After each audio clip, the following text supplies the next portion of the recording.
Hello everybody, my name is John Mark Johnson Jr. I am the host of Reformed GGA, and today we're going to be talking about one of the more recent additions to my collection.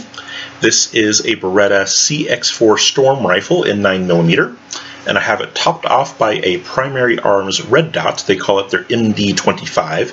And this is the base model, which means it doesn't have any of the cool features like Shake Awake or an ACSS reticle or anything like that. No, it's just a basic 2 MOA dots with a rheostat on the other side for brightness adjustment. Fairly simple, but also fairly effective. We'll, of course, talk about the details here in a moment, but before we do that, we do need to address kind of the elephant in the room, and that's why on earth I have something like this in the first place. Those of you who followed my channel before know that in the past, when I would review PCCs, that the majority of them, not all of them, but the majority of them, pistol caliber guns, that is, pistol caliber carbines, or PC3s as I usually call them, pistol caliber guns with a third point of contact. You know that in the past, those guns that I reviewed that would be in the same general category were usually what people would call a large format pistol with a pistol brace on the end. Excuse me. However, the ATF has reversed their decision on pistol braces, and this is not the first time that they've done this, but this time they kind of seem like they're playing for keeps, or at least that they would like to. And so, against my own feelings on the matter, and that I feel that the ATF is being ridiculously capricious with their rulings, and the ruling that they've made basically turned millions upon millions of people who owned pistols with pistol braces on them, turned them basically into felons overnight. That is not a just law at all, and of course it's the ATF. They don't actually have any power to make law, but that's effectively what they are trying to do. Yeah, I don't agree with it at all, of course. However, it is also worth pointing out that there's lots of people that are going to be fighting this in terms of the courts and those kinds of things, and there are going to be cases that come up. And so here, within, a year or two, we could very likely see a reversal of this most recent rule change from the ATF. That is well within the realm of possibility. And the question that we have to answer for ourselves is, what do we do in the meantime? Do we go out with our braced pistols and shoot in the places that we would normally shoot that are, visible to the public eye, and risk, a possible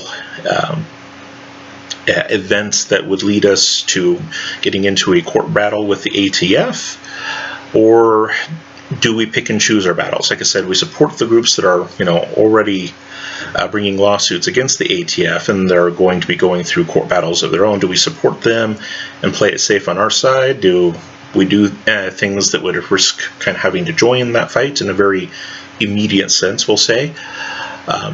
Ultimately, I can't make any decisions for you, but the one thing that I am personally sure of is that when I go out shooting with friends and family, I really want to focus on my friends and family. For me, it's definitely a bit of a social event. We go out to do that to have fun around here, and definitely the case with my family and a lot of the other people that I go shooting with. It's just, a nice time outdoors, having fun, shooting guns, getting to catch up, shoot the breeze, whatever happens to be the case. It's a wonderful, nice little social event whenever we go out shooting, and frankly, on most of those days, I do not want to end that day by having to, visit a jail cell, or any of my friends or family having to visit a jail cell. That would definitely be suboptimal. So, like I said, I can't make a decision for you guys, nor do I really want to. But I'm hoping that we could at least all agree that picking your battles is a smart idea.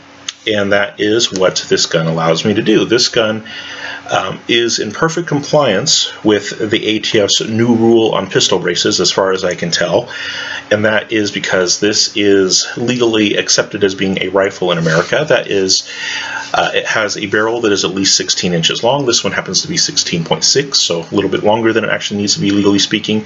And the overall length of the gun, the functional length of the gun, is well over the minimum of 26 inches that it needs to be according to federal law to be considered a federally unregulated, well, not unregulated because you still have to do the background check and all that, but relatively unregulated, we'll say, rifle. And that actually is kind of the history of the Beretta CX4 Storm in a nutshell, and that this was a gun that was designed basically from the ground up to be something that could be legally imported into a wide variety of countries with relatively few adjustments. In fact, basically the military version of this actually didn't come into existence until after the semi-auto had already been developed. That is, this thing was first and foremost developed as a civilian gun. It was designed for the commercial market, and afterward they modified it to be capable of being used by various law enforcement, paramilitary, government agencies.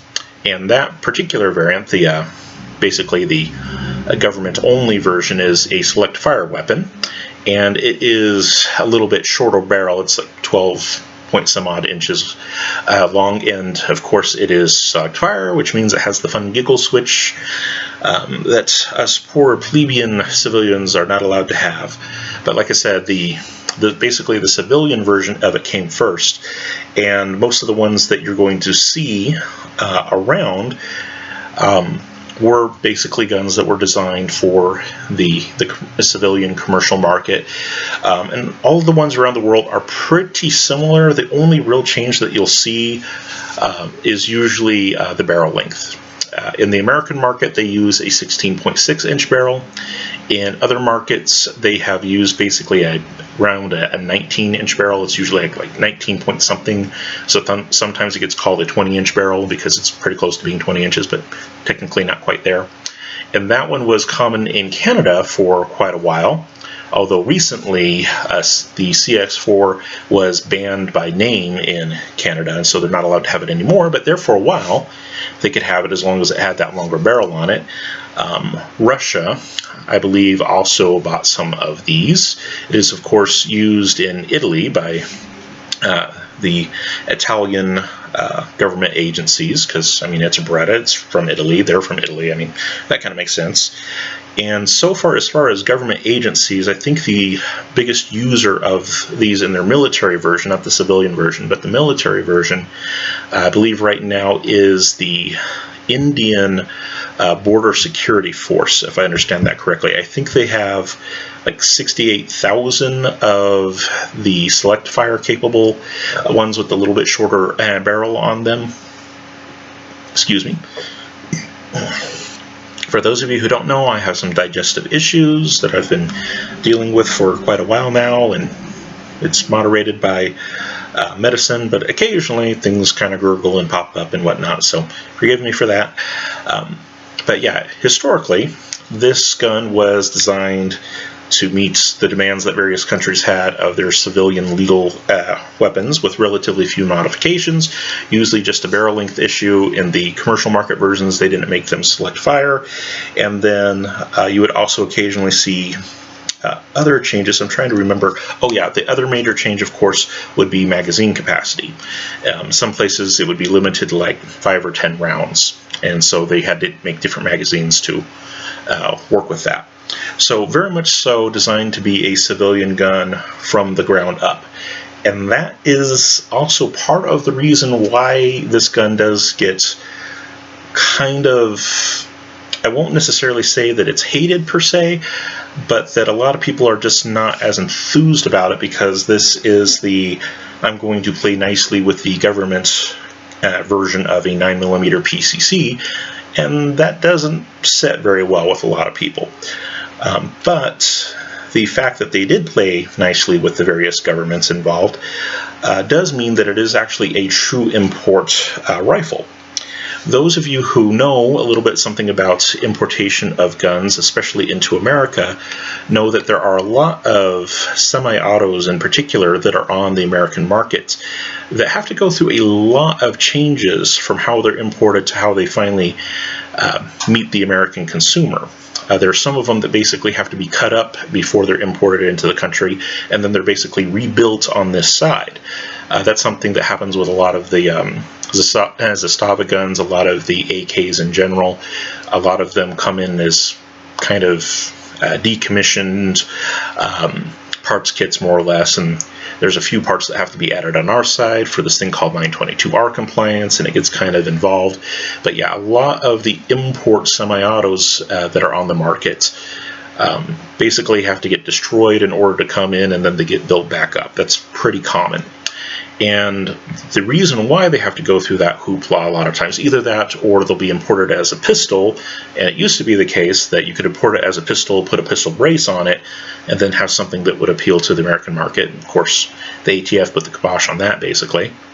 But the whole reason why there's this whole rigmarole around it is that the import market is basically determined by the executive branch of our government, which is the presidency. And the presidency a long time ago had determined that no semi-auto rifles could be imported into the United States that did not serve a sporting purpose. It was basically an assault weapons ban, if you will, on imports. And the presidency does unfortunately have that power to determine imports in that way. They don't have a whole lot of power over what goes on within the American market itself. There's those kinds of regulations technically have to come from Congress, unless you're the ATF, in which case you think that you might as well be Congress, but you're not. Whole nother rant there. But the presidency cannot determine those kinds of things in and of themselves, or at least they're not supposed to be able to. But they can determine things for imports, and so the rule in imports is that all of the imported guns that are imported basically as is have to be sporting rifles. And the way that they determine that they're a sporting rifle is that they do not have basically past a certain number of non-sporting features. And on the list of non-sporting features would be things like threaded barrels. The Beretta CX4 Storm does not have a threaded barrel. Now, you will occasionally see Beretta CX4s in, pawn shops and FFLs and places that buy and sell guns and places that buy and sell used guns. You will occasionally see them with a threaded barrel on them. But those are ones that have been modified after they came into America. For import purposes, they do not have threaded barrels from the importer. That is something that happens when somebody buys one and says, oh, I want to put a silencer on this, so I'm going to take it down to my local gunsmith, have him thread the barrel for me so I can put my silencer on. That's how most of those wound up with threaded barrels, but they did not come from the manufacturer that way. They did not come from the importer that way. That was something that was done after the fact. And by the way, doing that to your gun could actually affect the legal status. Now, most of the time, the federal government has not pursued those kinds of cases just because once you get to the consumer level, it's a lot harder to regulate things. And so most regulations happen with the importers and the manufacturers. And so if the importers or manufacturers had made that kind of a change, they would have gotten in some real deep doo-doo at that point. However, once it gets into the hands of the final consumer, up till now at least, the federal government usually doesn't care about those kinds of changes all that much. However, with some of the things that the ATF has been doing recently, I don't know if I would bet on them continuing that policy. But yeah, as far as non-sporting features, a bare muzzle as opposed to a threaded muzzle indicates that this is a sporting rifle instead of a non-sporting rifle. Also, you will notice the attachment points, the sling attachment points that the Beretta CX4 has. These attachment points are traditional hunting sling attachment points.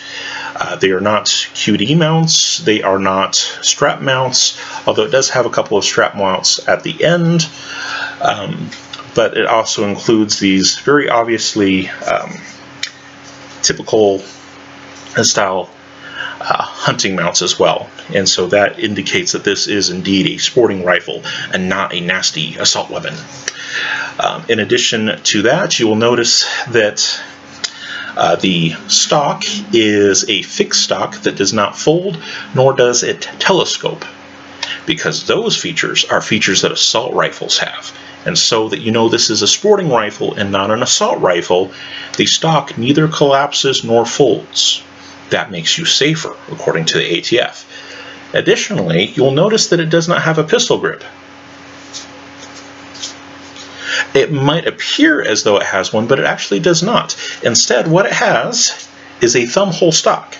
You will see that the only thing that I've actually put through the stock is just my thumb. And the rest of the hand does not wrap around it because of the strut on the bottom. So, these kinds of stocks that have these holes that are cut out for them to put your thumb through are called thumb hole stocks, and that is a sporting rifle stock. If it didn't have a hole here, but instead it was just left open on the bottom, then that would be a pistol grip, meaning that this would be an assault weapon and not a sporting rifle. Okay, so it has the right length of barrel, also, which is important in the American definition, legal federal definition of a rifle. The barrel has to be at least 16 inches long. This one happens to be 6.6. So it's safe. Also, the overall length of the rifle, the functional overall length of the rifle, is just a little under 30 inches. The federal minimum is 26 inches, and so you've got quite a bit of extra play there. That makes it a sporting rifle in America, and therefore legal to own in most states, provided your state doesn't put further restrictions on things. And what I just explained to you, all of the features of this gun, of how it got imported without having to make a lot of changes like the other guns are, is why some people kind of look at these guns with a little bit more of a jaundiced eye, because it's the gun that came in playing by the rules, as it were. But just because it is a gun that plays by the rules, as it were, doesn't necessarily mean that it's bad. Now, I haven't had the chance to shoot this thing yet, so this is not a shooting review. This is just an initial impressions video, and also talk about how some of the parts fit together and that kind of thing. But that being said, these guns usually do actually have a pretty good reputation in terms of reliability and those kinds of things, and a lot of people who have shot them usually enjoy them. They're usually considered to be fun to shoot, and that's kind of the thing with PC3s and PCCs in general, is a lot of people get them not because they're particularly powerful, but because there's a lot of them on the market that are both fairly reliable, because you're usually firing a centerfire cartridge, 9mm, and relatively inexpensive to shoot, because again, most of them are 9mm, and 9mm is a relatively inexpensive round, at least as far as centerfire rounds go. And so a lot of people get these, or guns like this, I should say, PCCs, and used to be PC3s, but they would get guns like this because they were fun plinking guns, cheap to shoot, and fairly reliable and powerful enough to say that you actually have, a legitimate gun. Gets away from the 22s, and 22s are of course cheap to shoot, but they're not very powerful and not very satisfying to shoot for a lot of people. You outgrow 22s pretty quickly. So having something that is not quite a full-powered rifle round, but also not a 22 that's plinkable, that's still a thing on the American market. And another thing to consider with these kinds of guns, of course, is ammo compatibility. There will be people who buy these as self-defense guns, like a bedside gun or something like that.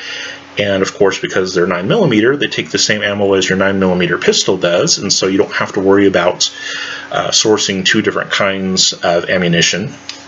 And so that is handy. Just general usages that apply to pretty much all PCCs would apply to this one as well.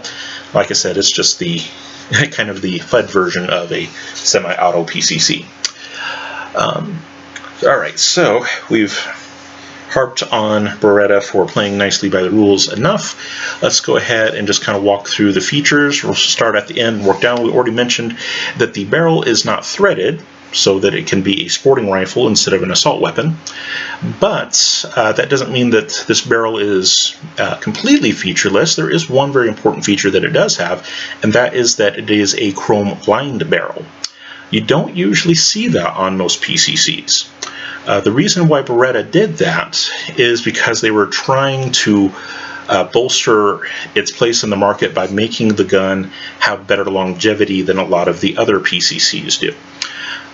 Chrome-lined barrels tend to be a little bit more resistant, especially to heat and things like that, but also very resistant to corrosion. Whereas you are trying to make a gun that you could sell to basically any civilian market that is you're available to sell. You can sell guns in. There's a wide variety of places that would cover. There's lots of different places in the world that Beretta has sold these guns and tried to sell these guns. Like I said, India uses some for their border forces, for the border security forces. And then, of course, here in America, we've got a wide variety of different environments that people will use them in. You can go down to Florida and wind up in the Everglades down there, which is basically marshes with lots and lots and lots of plants and animals and lots of water, and water does weird things to guns. You can also be in places like Alaska where you might get a lot of snow, and if you're on the coast in Alaska, you get a lot of salt water. There's a huge variety of places that these guns have been sold in, and making the barrel chrome lined helps the gun resist the elements, as it were. If you're going to be selling a gun in a lot of different environments, a lot of which are very harsh on guns, putting in a chrome lined barrel is a nice touch. Additionally, this barrel, well, I shouldn't say the barrel, but this, well, it's not really a proper shroud either. We'll just call it the upper receiver for lack of a better term. But the upper receiver also houses an additional feature for those people that want a more or less traditional semi-auto as opposed to the government safe version. And that is this little pull-out right here. And I just pull it out by pushing in on the swing swivel here. Push in on the swing swivel, and then there's a little notch that your thumb fits in that you can pull it out with. But this little tab right here has a 1913 notch cut in it and 1913 rail, so that you can attach a weapon light. Now it is just a little bit on the flexible side, and so I wouldn't use it for anything where that would be used to, aim the gun. So no visible lasers, no IR designators or anything like that. But for a white light, that would work just fine. Coming back from there, you have serial number, and embedded with that serial number is a couple of screw holes, and that occurs on either side, where you get a couple of screw holes on either side of the upper receiver, and those are used by an aftermarket attachment piece that allows you to put some pick rails on the sides and also on the bottom of the gun if you so choose. Say you want a vertical grip or something like that, you can get that little wraparound piece and allow you to put a vertical grip on, as well as other attachments for lights and other things as well. Okay, and then moving back from there, we get to the front sights, and the front sight has these huge protector wings, but the front sight itself actually folds. Let me see if I can fold it back up. There we go. All right, so now you can see the post that is in there. And when you're not using it, it folds away pretty nicely. I will say that these open sights that it has on the gun are really low on the gun. You really got to mash your face down into the stock in order to see the sights properly. And if you're shooting with the big earmuffs on instead of the little foamies, this gun is not going to be great if you're using the open sights. And that is also the reason why the red dots I mounted with a spacer on it to kind of take it up above that, so I didn't have to mash my face into the stock quite as much. But yes, the open sights do fold down when they're not in use, and the gun, at least mine, did come with a little tool that you could use to adjust it in a manner very, very, very similar to an AR type system. Screw down the front one, and then it also happens to be the case, I forgot this is not like AR, so screwing the front sight in and out for your elevation is pretty common to ARs. However, this front sight is also the one that is responsible for the windage adjustment as well, and you can see the screw assembly on either side that is used for that. So the front sight is the one where all the adjustment is done. The back sight, let me see if I can pop it out here. The rear sight here is basically just an aperture, and they're labeled. One is long range, LR, and the other one is short range. There's the short range one, and you can see the white lettering on there. It's probably hard to make out, but the white lettering is just SR for short range. And then, like I said, the other one is the one for long range, and it's just a little peephole type sight, and then you can fold it completely around so it's completely out of the way, and so that you can see through the red dot much better. Let's see if I can get the red dot in there. Yay, there's the red dot. Yeah, fairly simple red dot, but you know, that's easy enough. The rail that is on top here is a metal rail. I think it's aluminum. However, it is screwed in 3 places into the polymer upper receiver, and so it's not the most secure rail in the world, but at the same time, we're talking about 9mm here. Nobody expects this thing to be a 1,000-yard, 1 MOA type gun. Not really in the specifications of what anyone would reasonably believe that this thing should be capable of doing. And so the system here, even though it isn't the most secure system of putting a rail on top, it is sufficient to the type of gun. And as far as I've been able to tell online, nobody has had any significant problems with the rail coming off or anything like that, so I don't anticipate that I'm going to have any problems either. I still haven't shot it yet, so I don't know, but yeah, don't see any major problems there. As we come back, we start getting into kind of the guts of the gun, if you will. And you'll notice the ejection port, and there's this little channel in front of that, and that is for the charging handle. There's a corresponding set of ejection ports and charging handle channels on the other side, and that is because this gun can be reversed in terms of the way that it ejects rounds and the way that it charges. Now, it is not super easy to do that. The only one that I would really consider to be field expedient is the charging handle. The charging handle isn't too hard to swap out, but pretty much everything else on the gun that can be swapped out is a little bit more involved, and I would not say field expedient at all. That's going to be taking it home and doing a much more thorough and detailed disassembly in order to get a lot of those parts switched over. But the charging handle can be switched over fairly easily. Now, in terms of controls, it is definitely different from most of the semi-autos that I would be used to and I would be comfortable with. In terms of first of all, just putting your hand on it, you feel that this grip is really, really super thick. My hands can get kind of, sort of, around it. I can get my middle finger and my thumb to just barely touch, but it's very big and girthy. So if you're a fairly tall person, have large hands, it probably won't feel too bad.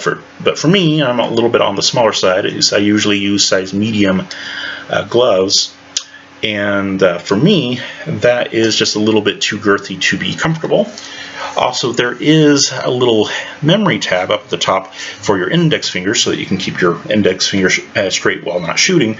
However, it's so far up above the trigger that that angle that it makes with the rest of your hand actually puts a lot of strain there, and it's actually not very comfortable to hold your finger up on this particular gun.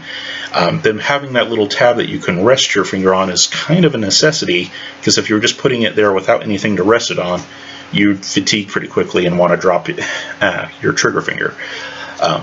So yeah, that's a little bit of a design oversight. That is something that really should have been a little bit lower, in my opinion. Yeah, about right there would actually be comfortable, but up there, that's, like I said, the angle that your fingers have to make in order to do that is indeed quite uncomfortable. All right, and then of course we get to the safety, and it's just a crossbolt style safety, and it has this little fence around it.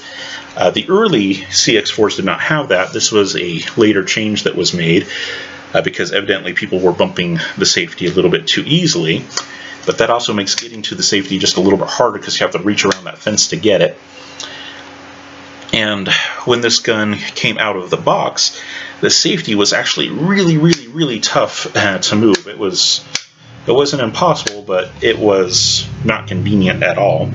And so I wound up having to disassemble that part of the gun, take the safety out, file on a certain part of it, and then of course reinsert it into the gun. And now it's actually at a level where it's still on the stiff side, but it's at least manageable.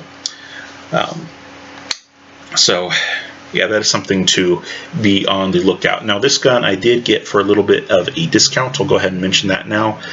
Most of the time when you see these for sale, the CX4s from Beretta, most of the time they're $800 guns. This one I got closer to $600. And the reason being, just looking the gun over, I think has to do with fit and finish kind of issues. For those of you who don't know, polymer guns, in terms of their manufacture, there's usually a mold, more generally a set of molds that are used to produce all of the polymer parts. And those molds will wear down with time. And that's because the polymer that is used on guns is pretty abrasive. It usually has little bits of glass that are embedded into the polymer itself, which helps give strength to the polymer. So it's not like, plastic toy type feel and weakness. Instead it makes it quite a bit stronger.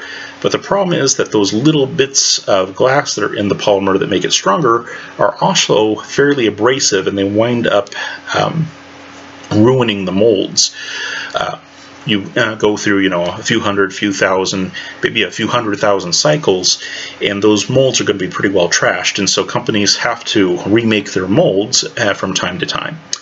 And a lot of times when it's time to remake the molds, they'll also include some additions to it, like the fencing that we saw here. They'll make some minor changes to them, but they don't like to change out those molds any sooner than they have to, because that starts eating into profit if you do that. So you want to keep it going as long as you can, but the problem is that the longer you use those old molds that are being abrasively basically destroyed by the polymer that you're putting into the molds, the more that you do that, the more and more problems with fit and fit type issues you're going to have. Things are no longer going to be quite in spec anymore. Things are going to be a little bit too big or a little bit too small, usually too big because the mold is getting eaten out from the inside, and so it leaves more space inside, and so it's usually a matter of it being too big. And I think that was the issue with these CX4s that I bought from. The reason why I was able to get these at a discount compared to regular CX4s is that these ones were produced near the end of the cycle of the last mold. And so all the pieces are a little bit thicker than they need to be. Some of the connection points are a little bit rougher than they really should be. And that safety in general was just a little bit bigger than it should be. And so I had to file part of it down in order to get it to work fairly normally. And so that's why this one was a little bit cheaper than the rest. And like I said, I haven't fired it yet, so I don't know if some of those fit and fitment issues will affect function. From what I can see so far, all of the critical parts do seem to have the right specifications, so I don't think that will be an issue, but yeah, it did definitely affect the safety. Alright, so yammered about that. Another thing that I do not like about this gun, in addition to it being, the government-friendly gun, and in addition to it having a crossbolt safety that I don't like, another issue is this little lever right here. This little lever right here really seems like that should be the safety, because if I go ahead and grip it like I normally would, that is basically right where the thumb is, which on most guns would be where your safety is something that would be thumb activated. But no, that is not a safety. Instead, that is the bolt stop, bolt release. So if I put upward pressure on that little lever and pull back, I actually have to put the pressure on, sorry. So if I put upward pressure on the lever, pull back, I can get the gun to lock open. And then of course to release the bolt, you just push down on it and the bolt goes home, and you will notice that the charging handle travels with So it is a reciprocating charging handle instead of a non-reciprocating charging handle. That's another thing that I'm not a huge fan of. However, given its placement on the gun, it doesn't really cause a whole lot of issues, so it's more just conceptually annoying than it is actually practically annoying. Another thing that should be mentioned is that this gun is actually pretty tough to charge. When I first got it, it was extremely tough to charge. It was very heavy and very gritty, and that's because it is a true import, and guns that actually get truly imported, not rebuilt on this side, they are usually caked in packing grease, cosmoline of some sort, usually. And so when you get them right out of the box, they're usually very rough because of that packing grease that's on them. So if you get a true import, it is always a good idea to go through and clean it very thoroughly before you ever take it out to the range. So I did that on this gun. I did get it cleaned out, and so now it is not nearly as gritty and has the kind of hesitancy that it had before, but it is still a very heavy recoil spring. And so if you're getting this gun with smaller frame people in mind, whether they be women, children, whatever the case happens to be, they might have some trouble running the charging handle on this gun.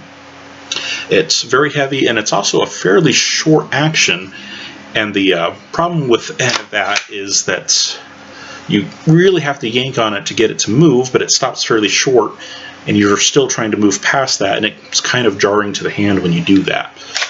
So, like I said, it might not be the best for smaller framed people in that regard.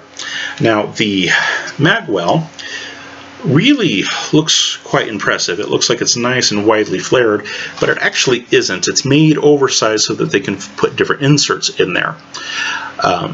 Beretta, with the 9mm versions at least, they also make these in 40 and in 45, but in the 9mm versions they make them so that they either take 92 magazines, from the Beretta 92, it will take either those magazines, or it will take the PX4, P for pistol, PX4 magazines.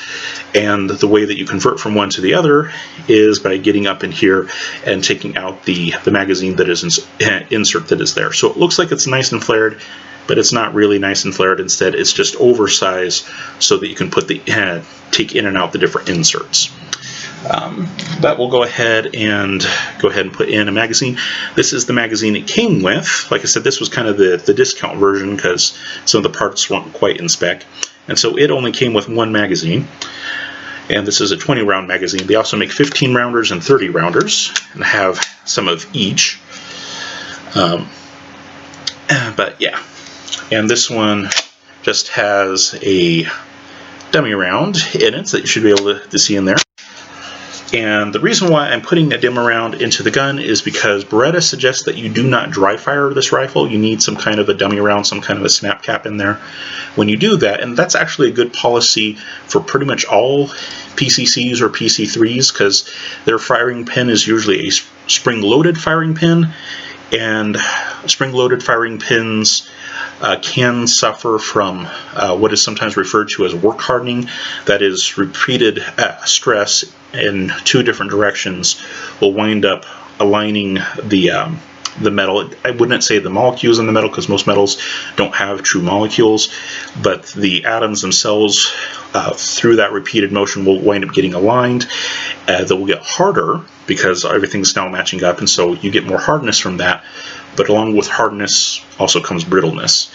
And so with anything that has a spring-loaded firing pin, you always run the risk of damaging the gun through work hardening, and that would be dry firing it without anything to stop it on the other end, and letting basically the spring bounce it back and forth and that kind of thing. So yeah, it's always a good idea to have a snap cap or something like that in any gun that has a spring on its firing pin. And that also goes for double action, single action auto loaders as well, handguns as well. It's usually not a big issue on a lot of semi-auto rifles, because most semi-auto rifles do not have spring-loaded firing pins. At least the vast majority of your ARs don't, the vast majority of your AKs don't, so it's not as big of an issue with them. But with your 9mm guns, it's usually a bit of an issue. So the snap cap is in there as per the Manufacturer recommendations, let's go ahead and take this off and test the trigger. Little bit of take up, then you start getting some resistance. It is a polymer trigger, and there are definitely some linkages in there because it's basically using a pistol grip, so there has to be a linkage that comes around to the other side. And so it feels a little bit bullpuppy. For those of you who have ever shot a bullpup, you know what I'm talking about. There's some extra staginess in there just because of extra linkages. So there's a little bit of that. Alright, so there is where we first start getting resistance. Quite a bit, and then just breaks. Not overall a terrible trigger, but it is heavy and it is kind of stagey. On my trigger pull gauge, this came in at 7 pounds 3 ounces, I think it was. So it is definitely on the heavier side. Alright, and now let's go ahead and test the reset. Get that all out of there. Alright, reset. Still releasing, still releasing, still releasing, still releasing, still releasing, still releasing. And, oh, no wonder I didn't release the bolt. Never mind. Okay, let's see now where it resets. Still releasing, still releasing. There we go. Not a particularly audible click. It's not bad, and it's not particularly tactile either, but it is workable. But yeah, it's a little bit on the long side. I'd say a good 4 or 5 millimeters there. So yeah, not ideal, but good enough. While I'm putting this snap cap back in the gun, it is worth pointing out that these magazines are a royal pain to load. The 15 rounders are doable, but they're still a little bit of a pain. But any of the larger ones, the 20 rounders and the 30 rounders, are very painful to load. Luckily, this one did come with a little loading tool, so that is nice. But you will probably want to get like one of the Upalula magazine loaders or something like that, because that'll be a little bit quicker. Yeah. Alright, so there is that. Magazine release basically works like any standard auto-loading pistol magazine release would work. There's not really a whole lot to talk about there. Then, of course, like I said, we get to the rear sights, and I already explained a little bit about the rear sights, so I'm not going to hash that again. I will take a little bit of time to talk about the red dot, though. Like I said, this is the base model from Primary Arms, and so, yeah, it doesn't have a whole lot of fancy features, but it is also relatively low cost and fairly durable for what it is, and it's also a fairly good size. That is, this one takes the microdot mounts, but instead of being a 20 millimeter aperture like most of the microdots are, this one is a 25 millimeter aperture. So in looking through it, you've got a little bit wider field of view looking through the red dot than you do with most other ones. And the glass is fairly clear. It does have a little bit of a blue tint to it, like a lot of red dots do. That's normal. But yeah, it is fairly rugged, fairly reliable from everything I've been able to see. Primary Arms says that the battery, it's a 2032 battery, they say that the battery will last 40,000 hours on a medium setting. So in reality, you're never going to see quite that much battery life, but it's still a very long battery life. And so even though this one doesn't have, you know, a auto off function or auto on function or anything like that, it's just the dial, whatever you set it to is what you set it to, it's still going to have a pretty long battery life. The basic rule that I use to estimate battery life, sometimes it works, sometimes it doesn't, you know, but I'll tell you guys basically what it is. I'll take whatever the manufacturer says that they got their number of hours on whatever setting they said, and then for every setting that I go above that, and I usually have to turn it up brighter than they do, every setting that I go up, I basically divide by 2. So this one has 11 brightness settings, and they said on a medium setting you get 40,000 hours. And so when you do that, you go for what would be the middle of 11, and so that would be technically 5.5, always round down to be on the safe side. So what they're basically saying is that at setting 5, they expect the battery to last 40,000 hours. Now, I'm not going to use the red dot on setting 5. I am most likely going to be using the red dot on setting 8, which is 3 steps above the one that they did the 40,000 hour estimate on. And so that's 3 times that I'm going to have to divide that number by 2. So 40,000 divided by 2 is 20,000, divide that by 2 is 10,000, divide that by 2 again is 5,000. So on setting 8, I'm going to estimate that this thing is going to run for 5,000 hours continuously. In terms of when I need to replace the battery, that basically puts it basically every half year or so. Now technically a year has like 8,000 some odd hours in it, but to be on the safe side, I always estimate as if a year had 10,000 hours in it, and so 5,000 would be half of my safe estimate of 10, which is what it would be at level 8 here. And so every 5,000 hours is roughly every 6 months. I'll go ahead and replace the battery if I'm using the red dot continuously. And these kinds of red dots can stand to be used continuously. It's just you're going to go through the battery faster that way. But there's no real harm in just letting it run, just as long as you estimate what the intervals are going to be and preemptively change the battery before you get to that interval so that it doesn't die on you. That's not really here nor there though, but for those of you guys who are interested in figuring out how red dot battery life works, that's basically the method. Whatever setting they tested it at, and for every level above that, you cut it in half. So 8 was 3 more than 5, which is what they got their 40,000 hour estimate at, so I had to divide it by 2 3 times. All right.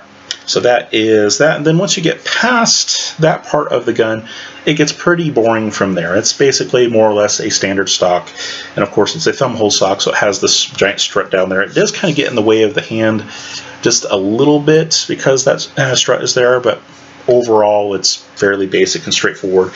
I will say that I'm not a fan of the cut of this stock, in that it actually comes back towards the shooter a little bit, and I like ones that are cut away from the shooter. The reason why I don't like these kind is because whenever you go to lean the gun up against something, if you lay it flat against something, it's going to want the gun to fall towards the heavy side, which of course will be the side with the barrel and the optic and all that. So that's not so good, and you kind of have to arrange it at kind of a weird angle to get it to work out. So yeah, I don't like this cut for the stock. I don't like it when it comes back like that. Now the rubber pad at the end can be pretty easily removed, and then you'll notice some screw holes that are there, and that is for some spacers that Beretta makes. It did not come with this gun because, like I said, this is kind of a rough version of the gun that they charge less for, and also gave you less amenities with, but you should be able to buy from Beretta the actual spacers if you want it longer. However, I don't think most people are going to really need the spacers because the length of pull on this thing is already pretty long as it is. It is a 13.5-inch length of pull, which is basically considered the standard length of pull for the average man in America. And the average man in America is around 5'9" in terms of height, so anyone who is around that height should be just fine in terms of length of pull on this gun, hypothetically. But yeah, individual experiences may vary, and especially if you're a particularly short person, you might find this a little bit irksome. Now, I am using just a red dot on this. Unfortunately, red dots have infinite eye relief, so the exact parameters of length of pull are not going to matter as much, but there is still just basic comfort while holding the gun and not having to go too far out that still be a bit of a problem for people who are on the shorter side. All right, so basics of the gun and what you're dealing with there. Let's see what time we're at. We're at almost 50 minutes. Yeah, we'll save the field strip and disassembly for a different video. All right. Thank you all very much for your time and consideration. Hopefully you learned a little bit more about the history of this little beastie here and the features. Upcoming videos will include a disassembly video and also a range report once we've had a chance to go out and shoot this thing and get it in a few different people's hands and see what their opinions are. All right. that is it for now. Thank you very much for your time and attention. For those of you who are in Christ, go with God and be blessed. For those of you who are not, I pray that you would come to know him, the true Christ of history, the only genuine Savior and Lord. Amen.